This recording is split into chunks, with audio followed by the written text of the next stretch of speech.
kalambuan o kalampusan, step by step yun na siya. I am dreaming one day nga mailami sa tibuok kalibutan. Aside nga quality me, handmade siya. This is love, this is hard work, this is a piece of a weaver's heart.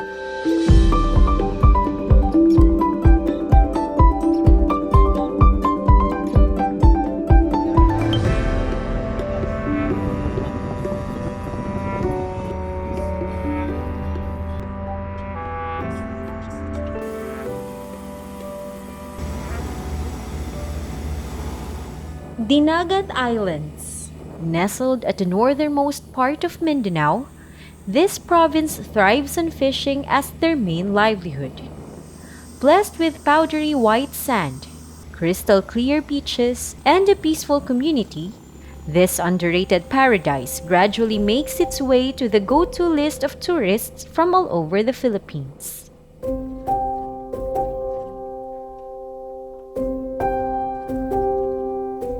Just as the islands are getting more attention from tourists, more local entrepreneurs from the island are coming up with other sources of income and livelihood. There, we came across a community of women who found a profitable and meaningful business in synthetic and natural rattan weaving.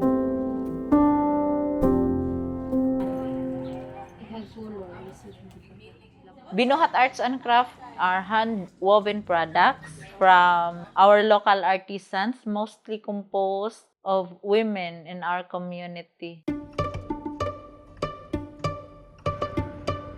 During my elementary days, mauni siya akong nakita nga additional income sa bawat pamilya sa among barangay, na nakita nako na akong mama naghimo ani kung mga silingan, nakita nako nga siya jud ang additional income.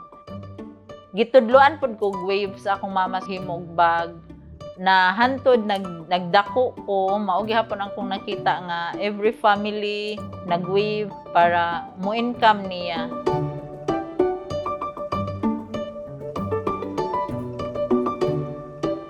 Nagsugod ko business. Ang ako lang yung nasa una-una is to bring food in their table. Sa mga pamilya, sa mga asawa nga naghimo og bags namo. Kay kadtong during my elementary days, super kabarato. Kadtong na anak ko ibuot, dito na ko na-realize nga barato ra gyud siya compared sa oras nga ilang gigogol nga maghimo sa romat palang daan. Tapos nakita na ko ang iyang quality. So nag-start ko nga gi-increase ang amount but pod na ko ang quality. And nakita na ko nga naara sila sa balay. So kanang ni-income sila while natiman nila ilang pamilya.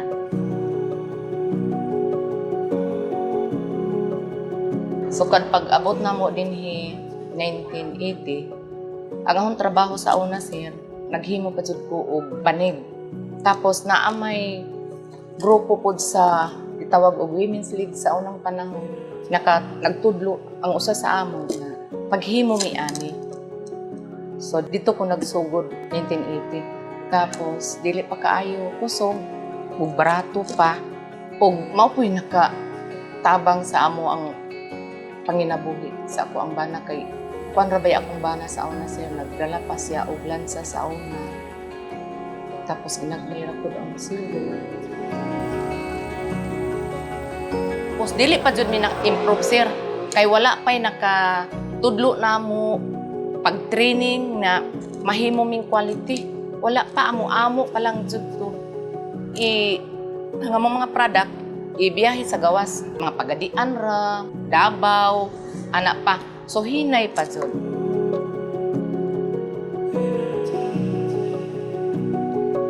Ako na-interest pud ko siya sa nga mo practice bitaw ani og himo kay para siguro hunahuna na ako makarelax pud gamay sa mga bugat nga trabaho. Kay kung manghawlog kahoy manguling sir bugat man gihud. Oh. Mao na jud akong trabaho sir, dalaga pa ko. O hantod nga naminyo. Akong mga classmate kay maghimo man sila naani pitaka pa to ang himoon. patudlo ko nila. Kay di pa man may kabalo. Oo. Yan, nagpatudlo ko. Ganahan man dyan ko makabalo ko, ani. Kay maka-income Kakwarta man sila. ta. Kay sa Maka-income man. pangbalo na mo sa eskwelahan.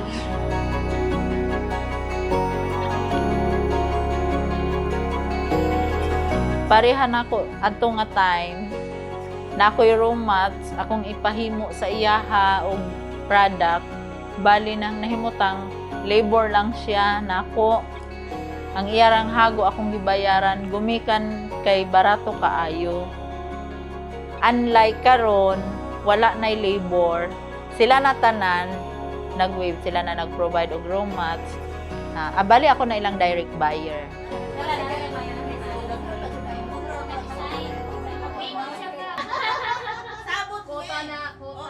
Cheryl initially started with pouches, queen purses, handbags, and baskets. She provided raw materials to the weavers and paid them for their labor. Eventually, Cheryl became the direct buyer for their products. However, due to the low price of their products at that time, production slowly decreased until Cheryl has to stop the business temporarily.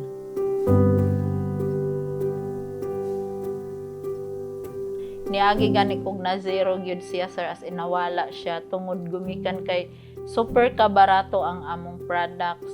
Dayon dili pa gyud siya ingon nga kumprahon, naalay mo anha sa balay, mahimutang siya og dealer kaya pa mang ibaligya sa lain nga lugar, tapos pagbalik na niya bayaran gawas nga barato kaayo hantod karon na pagyud koy duha ka dealer nga wala pa jud na impas og bayad. Though disheartened, Cheryl did not lose hope in pursuing her dream for their community. And, on her return, the first step that she did in securing their venture is to tap on a national government agency, especially the Department of Trade and Industry. Kadtong nailhan ko sa DTI, swerte gyud kay ko sir, maingon jud kog nailhan kay nakaila kog DTI pero wala ko kabalo kung unsa ang ilang service, kung unsa sila nga agency, and happy gyud ko kay na-invite ko og trainings nga moingon jud ko nga ako gyud to siya nga answered prayers. Pagtandon ako ato na-invite pa gyud ko sir og Baycaraga Trade Fairs, balangay edition. Dito na ako nakita ang trade fair sa DTI is product showcasing.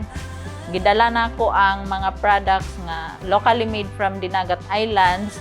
Labi na gid ning sa among barangay kay sa among man jud ning community. Dito na ako siya nakitaan nga naay market ang among products, and dito na ako siya nakitaan nga matuman ang akong pangandoy nga mo increase ang halaga, ang iyang bili, ang kantidad sa naghimo kanang ang akong pangandoy is makompensate gyud ang ilahang pagtrabaho nga kanang bisag na arami sa balay nikita mi ana. Dayon didto apod nako sir na meet ng mga generous designers nga willing to give their ideas sa mga sizes. Kasi ang among bag, sir, before, wala na mo nakuha ang sakto nga sizes niya. Kay like ing ani, wala jud siya molder. Kini wala ni molder. Kini na molder. Pero ang sukod gihapon, dapat kuhaon na mo ang color combination o ang quality gyud sa mo ang product.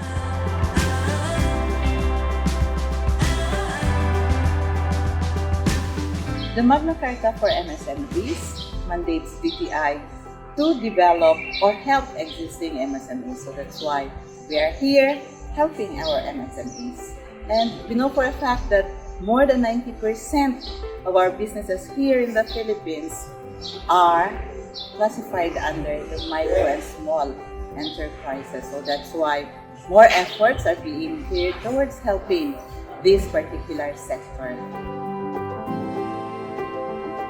Binuhat Arts and Crafts is one of the micro-entrepreneurs assisted by the Department of Trade and Industry. And this particular micro-entrepreneur was able to help the economy of the province of Dinagat Islands. How? He was able to employ a number of women, taught them how to weave, and taught them to be empowered. So, Binuhat Arts and Crafts, I could say, was able to give a stable job and some sort of, let me say, a very good income for these women weavers whom she have hired. And I am just very happy to say that Binuhat Arts and Crafts was able to promote Dinagat Islands through her products. Wala pa'y pandemic, every month na sila trade fairs. Ang ilahang agency sir sa DTI, dito na ako nakuha ang mga trainings nga ako ang gipangandoy for free. Nabusog ako ang panabot, ang akong kasing-kasing, ang akong kalag. And siya jud akong gigamit. Pero ang DTI, bisa naa na siya, nakita na siya, naagi hapon sila to provide and para i-guide gyud me, like parehan ako sa paperworks karon, labi na baguhan pa, dili pa kayo ko perfect sa mga ingana. Interventions given by DTI to Binuhat Arts and Crafts. First, we enrolled Binuhat Arts and Crafts under the Autumn Next Gen program. So under the program, they were given designs. They were really taught everything, how to improve the quality of their product. We gave them the opportunity to display their products, especially in a big department store like SM. So we assisted them in putting up their outlets in SM Butuan City. Just as things are looking up for Binuhat Arts and Crafts, the COVID-19 pandemic hit the country, taking away the opportunities brought by trade fairs in further expanding their products in the market. Pag pandemic, pag sugod, ako sa time nga in denial ko kay that time, going tana ko og Manila to join trade fairs from DTI. And pag declare nga cancel ang tanang event, gumikan sa pandemic, imbes nga nag-stay at home, na zero balance gyud ang akong panudlanan, as in, ako lang sa siyang gisabayan, gipasink in ako sa kaugalingon para madawat nako, para maka-move on ko.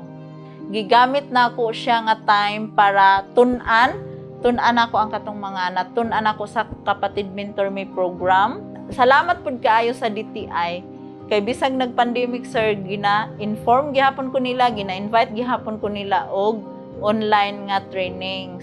So didto after every module sa kanang online trainings, gi-apply na ko siya direct sa ako ang business. And signal kay that time imbis nagtuon ako maayo sa online selling, lisod pod ang signal diri kay isla.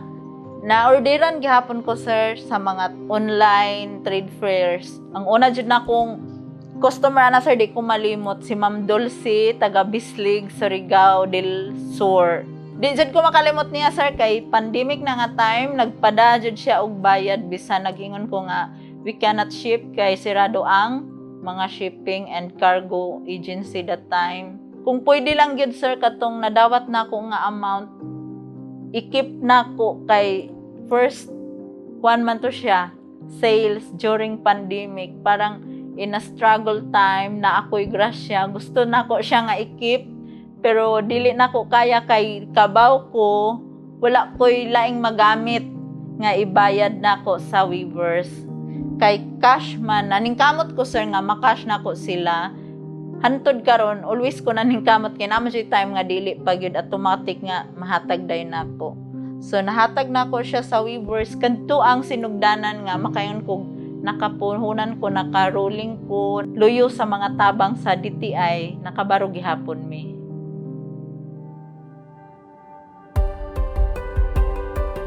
Binuhat Arts and Crafts products are doing well in the market and garnered positive reviews from buyers not only in Mindanao but from different parts of the country. Even formidable personalities and celebrities like Lauren Legarda and Alex Gonzaga were impressed by the handwork of the women of Dinagat.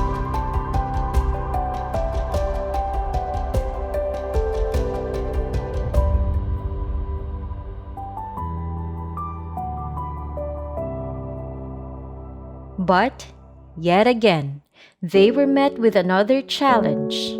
On December of 2021, Typhoon Odette came and left the island devastated.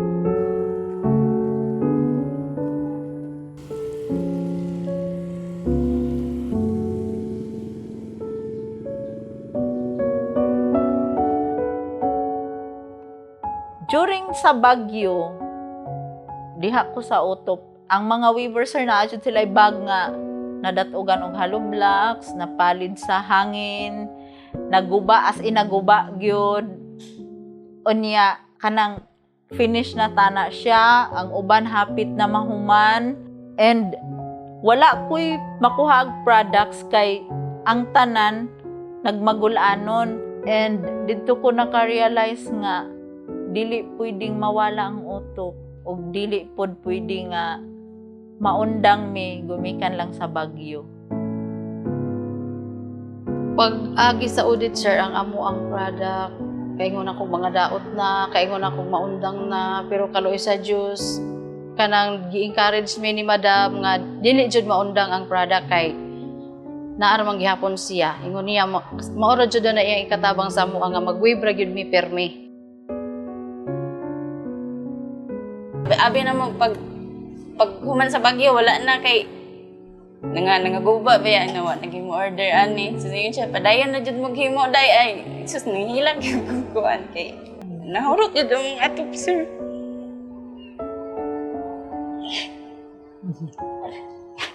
Oh, kuan manggod sir. Totally damage manggod aming balay. Totally damage. Oh, pati dingding. Oy, hinay na mi kuan sir. Na po sir. Naapamisa. Payag-payag, wala pa mi nakabalay yung kuan. Pero isugda na. Ang sa gawa sir hurot jud siya kabungkag. Pero kaloy sa Diyos na pag yun nabilin nga katulugan na mo. Wala mi mawad ipaglaom nagpadayon jud mi sa among pag-wave. Dito na ako nakita sir nga Filipinos are resilient and matinabangon kaayo jud ang uban. Kadawat na pud ko og mga orders which is feeling nako na mo tabang ra jud sila, mo buy sila, mo tabang and gibugtian jud na mo quality para maka-return and maka-repeat orders pag gihapon sila. With the help of social media, Binuhat Arts and Crafts made its name known to online consumers. I would say before her coming into the scene, these particular women were just like ordinary weavers, no? Weaving baskets, weaving all those stuffs in their own way. But when Binuhat Arts and Crafts introduces some intricate and beautiful designs, colors, and all those stuffs being assisted by DTI, these women also adapted, took it upon themselves to really improve their craft. So that I could say really that me in particular, I'm very proud to wear what they have made, no? To wear the bags, to use the bags, and even give away these bags to my fellow directors of the Department of Industry. Not just to DTI maybe, but give them away to my friends and families who are here and abroad, no? Hindi mo ikahihiya talaga yung products na gawa ng Binuhat Arts and Crafts. Although lain-lain man ta og interpretation sa success, but sa karon happy ko nga na-provide, na-fulfill akong passion.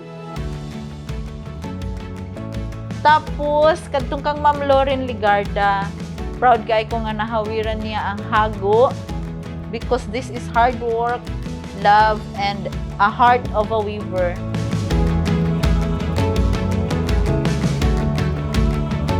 Happy na ko nga nakuha na ko ang first tips, which mahatagan mi og brand name, which is Binuhat. Mahatagan og logo. Tapos, ang tabang sa DTI ug ang pagtabang sa akong community. Siya ang inspirasyon nako nga dili ko kinahanglan mo undang kay every struggle is a blessing in disguise. Today, Cheryl proudly shares that the volume of production for Binuhat's products can accommodate trade fairs aside from the displays found at the Autop Hub. Their best sellers are mostly out of stock due to the high demand of customers and the complexity of production for the said designs. At the moment, Binuhat Arts and Crafts sources their products from 15 regular weavers who dedicated their passion in producing quality handicrafts. Sa una, sir, maghimo mig ani ma-stock pag yun siya. Kay dili pa man si Cheryl nagbayar atong panahon na. O magulat pa mi, sir, kung naay bayar nga moabot. Nga dili na mo kaila. Tapos, uhaon ra na siya, sir, kung walay bayad. Inigbalik na ang bayad sa amo ang products. Talang karon nga na si Madam Cheryl, diretso na ang amo ang product. Dili na may problema. Wala na i-stock, sir. Itong una, wala. Among income, sir, igo ra sa materialis, tapos makapalit man tuod mi bugas, dili jud sufficient, sir. Dili sama karon makapalit na kog materialis nga dili ko mangutang sa tindahan. So para na ako, sir, sa ako na pamilya nga magsanay, kapasigarbo jud na ako ning bag, sir, sa tinuod lang. DTI, Department of Trade and Industry, Philippines, labi na gyud sir ang DTI, Dinagat Islands, plays a huge part in the whole Binuhat. Nga moingon kong Binuhat are quality, unique, and world-class. And ang ako lang yun nga, dili siya mawala. Even generations and generations na aragin siya magpabilin. Nga maka-provide gihapon siya og foods sa mga new generation. And mahimo siyang mas daghan pang matabangan a company nga makita, matouch, and mahimo siyang inspiration. Thank you kaayo sa tanan nga nisalig nako gikan sa weavers, gikan sa akong pamilya, sa akong mga anak. Ang trust nako sa akong kaugalingon ug ang trust nila nagdungag to become a whole Binuhat. Sa Dinagat DTI, sa DTI Caraga, sa mga tabang pag-assist, pag-answer sa akong mga inquiries, sa akong mga pamarayig, sa tanang mga Binuhat nga happy and satisfied clients. Labi na gyud tong mga clients nga dili nako napahappy kay naghatag gyud sila nako og learnings para ni-improve me. My message for our micro-entrepreneurs, first and foremost, I would like you to really persevere. Persevere in whatever you are doing right now. Magpadayon lang. Just go on. Have that fire within you to pursue what your dreams, no? To pursue what you want to do.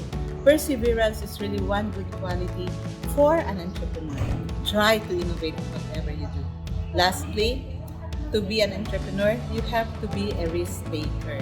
Take the risk, but not just any risk, no? Have a well-calculated and educated risk. Weigh both sides of the coin so that you will know in your decision making whether it's a go or no go. No, just take the risk and everything will come.